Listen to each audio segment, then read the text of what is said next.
If I asked you to raise your hand if you've ever struggled with depression in the past, would you?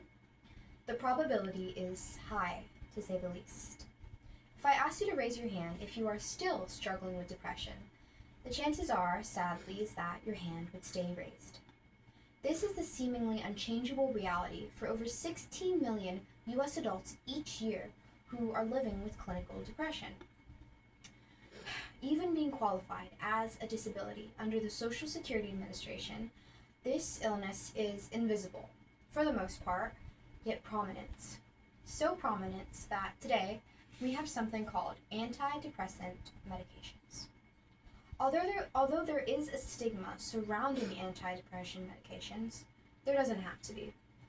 With simple education, we can not only learn more about their function, but also the person behind them. By informing you on how antidepressant medications work in the brain, sharing a brief history on them, and weighing their benefits and limitations, we'll not only be able to stop the stigma, but also gain an understanding of those in your circle that rely on antidepressant medications on a daily basis. As I move on to my first point, it's interesting to note that a lot of the innovation done by doctors and scientists over the years to find cures for diseases lead us on new paths of healing. And what I mean by that is with the intention of curing one disease, you may also cure another. This was the case in 1952 with the development of ipromazid. Ipromazid was first supposed to be used to cure tuberculosis, but as doctors prescribed it to their patients, they found that it also treated symptoms of depression. In 1956, Swiss psychiatrist Robert Kuhn developed imipramine, which intentionally was first supposed to be used to cure symptoms of allergies and be an allergy medication, but we saw the same results regarding depression as ipromazid. It was also curing symptoms of depression as well.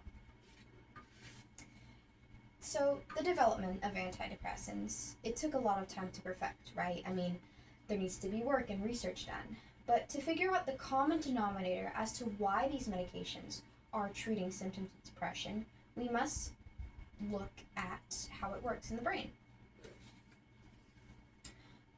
Research done by Arjun Bakshi and Prasanna Tadi described in their article within the National Library of Medicine states multiple times that a decrease in serotonin in the brain is responsible for depression, right?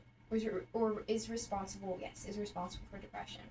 So we see this decrease in serotonin and we see this increase in depression symptoms.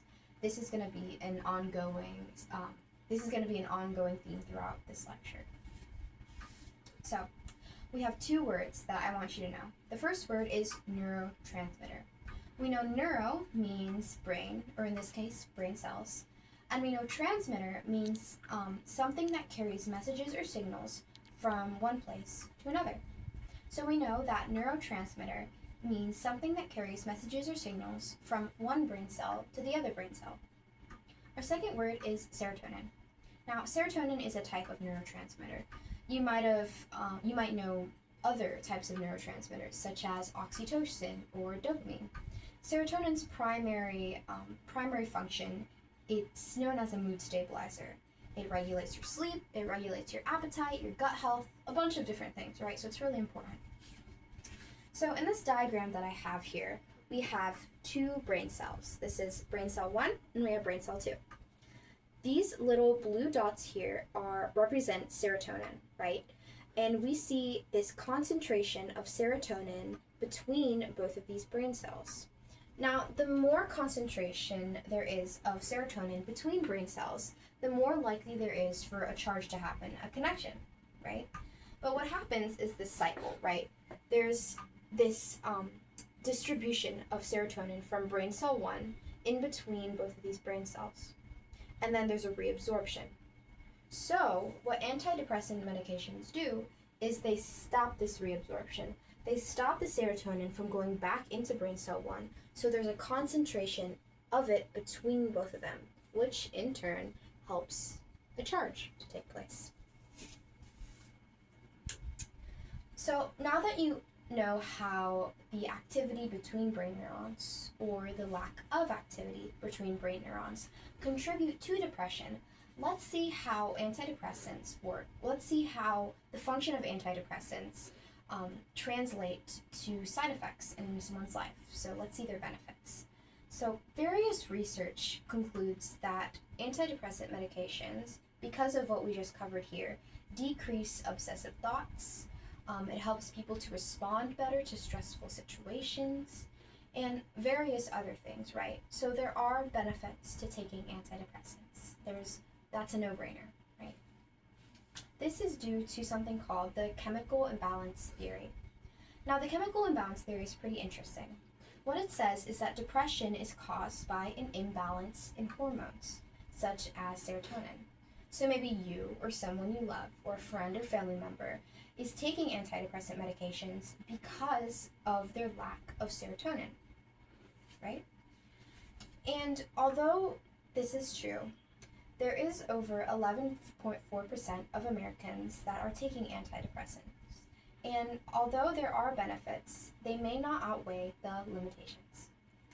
So, as I was doing research on this topic, I found that interviewing people such as pharmacy techs and pharmacists and people that work with medications is a beneficial spout of information. And what I've collected is that there is this consistent behavior among people that take antidepressants.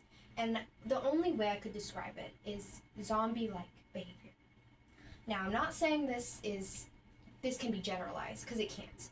But we do need to look into the addictive nature of antidepressants, and that because they are a controlled medication, they are regulated by the FDA, which is also something that I think each and every one of you should know. So, we all watch TV, right? And maybe if you don't really watch TV, we all watch videos and, different forms of media.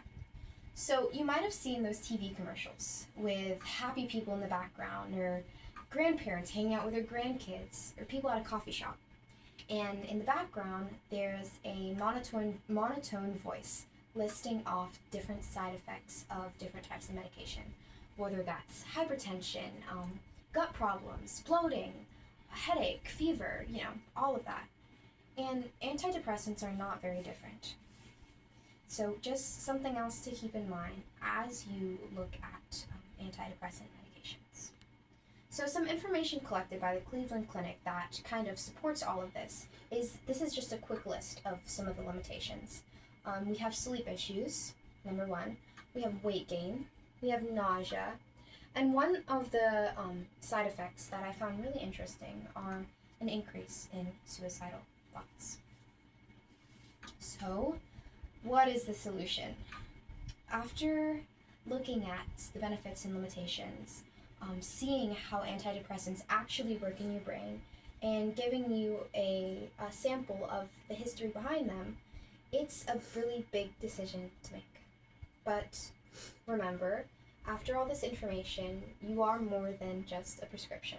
I know that sounds cheesy, but you are. And you're more than just a diagnosis. What works for one person may not work for another person. There is so much more research to be done on why depression happens, and more research to be done on different types of neural connections. But like any other injuries or illnesses, such as fever or a broken ankle, the first thing you should do is get help, whether that comes in antidepressants, psychotherapy, or just talking with those that you love. I really recommend that if you are experiencing any type of depression symptoms, that you should get help right away. Thank you so much.